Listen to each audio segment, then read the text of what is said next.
وقار سچے دل سے تائب ہونے کے بعد اس جگہ کو چھوڑ دیتا ہے، اس جگہ کو چھوڑنے کے بعد دور دراز کہیں جنگل میں چلا جاتا ہے، وہاں اپنی جھوپڑی اور اپنا کیمپ لگا لیتا ہے۔ عزیزان گرامی وقار ایک قافلہ وہاں سے گزرتا ہے، اس قافلے والوں کو پیاس کی شدت تھی، بھوک کی شدت نے پریشان کر رکھا تھا، پیاس کی شدت نے ان قافلے والوں کو پریشان کر رکھا تھا۔ ان تمام قافلے والوں نے دیکھا، تاجروں نے دیکھا کھلا جھوپڑی ہے، کھلا کیمپ ہے، ہو سکتا ہے پانی پینے کے لیے مل جائے، کھانا کھانے کے لیے مل جائے، مگر عزیزان گرامی وقار یہ بھی مفلس تھا، پریشان تھا، کیونکہ تمام مال و دولت جو اس نے لذتیں لے کر کمائی تھی، گناہ میں شامل ہونے کے بعد جو تمام جو ہے اس نے دولت کو کمایا تھا، اس تمام دولت کو خدا کی راہ میں خرچ کر دیا تھا۔ اس کے پاس اس کے جسم کے علاوہ اور جو بھی چیزیں اس کے کام میں آنے والی تھی، ان چیز کے علاوہ اور کوئی چیز نہیں تھی۔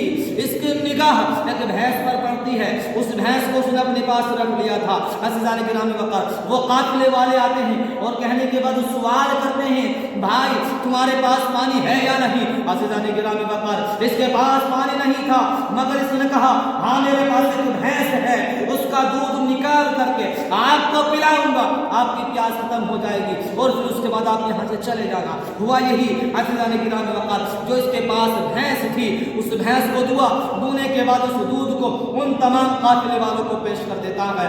وہ جیسے ہی پیتے ہیں ان کو راحت ملتی ہے، ان کو سکون ملتا ہے، اور پھر انسانی تقاضا یہ ہے کہ جس چیز کو، جس انسان کو کسی کی جانب سے کوئی فائدہ حاصل ہوتا ہے تو چاہتا ہے کہ جس سے ہمیں سکون ملا ہے، جس سے ہمیں راحت ملی ہے، ہم اس کو کچھ تحفے عطا فرما دیں۔ ان تاجروں نے بھی یہی کام کیا تھا، اور کیا کام کیا تھا؟ ان تاجروں نے، ان قافلے والوں نے اس نصح کو بہت مال و متاع عطا فرما دی تھی، بہت دولتیں، بہت درہم و دینار عطا فرما کر کے چلے گئے تھے، مگر یہ سچے دل سے تائب ہونے کے بعد اللہ اور اس کے رسول جو اس وقت کے نبی تھے، ان کی مطلب یہ کہ رسالت کو تسلیم کرنے کے بعد اپنی زندگی کو گزار رہا تھا۔ اس نے جو ہے دنیا کو بالکل الگ تھلگ کر دیا تھا اپنے آپ سے، اللہ اور اس کے رسول صلی اللہ علیہ وسلم کی یاد میں اپنی زندگی کو گزار رہا ہے۔ عزیزان گرامی وقار جو پیسہ درہم و دینار ان تاجروں نے، ان قافلے والوں نے دیا تھا، جانتے ہو کیا دیا؟ اس نے اسی جگہ پر ایک ایسا کنواں بنوا دیا، ایسا کنواں کھدوا دیا کہ لوگ آتے تھے اس کنویں سے پانی پیتے تھے، سیراب ہوتے تھے اور اس نسل کو دعا دیتے ہوئے نکل جاتے تھے۔ ایک وقت آیا، دیکھتے دیکھتے وہاں کی جو ہے آبادی میں وہ جنگل تبدیل ہو جاتا ہے۔ سبحان اللہ۔ عزیزان گرامی وقار وہ کنواں اس کے لیے ایسا ذخیرہ بنا، ایسا ذخیرہ بنا کہ اللہ رب العزت نے لوگوں کی محبت کو اب جو ہے دلوں میں ڈال، لوگوں کی محبت، اس نصح کی محبت کو جو ہے لوگوں کے دلوں میں پیوست میں شروع کر دیا، ڈالنا شروع کر دیا۔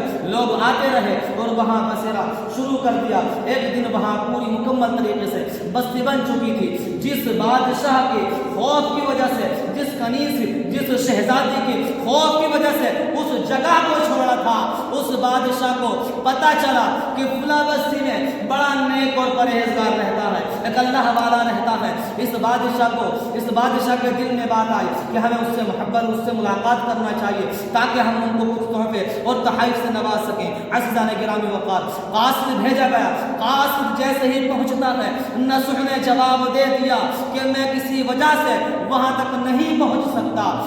عزیزان گرامی وقار بادشاہ کے پاس وہ قاصد پہنچتا ہے اور تمام ماجرا سنانے کے بعد وہ بادشاہ خود یہ اپنی زبان سے الفاظ نکالتا ہے اور کہتا ہے اچھا ہو سکتا ہے وہ خدا کی عبادت میں ہمیشہ مشغول رہتے ہوں گے، لہذا ان کو یہاں بلا کر کے تکلیف نہیں دی جائے گی، بلکہ ہم خود وہاں جا کر کے ملاقات کریں گے۔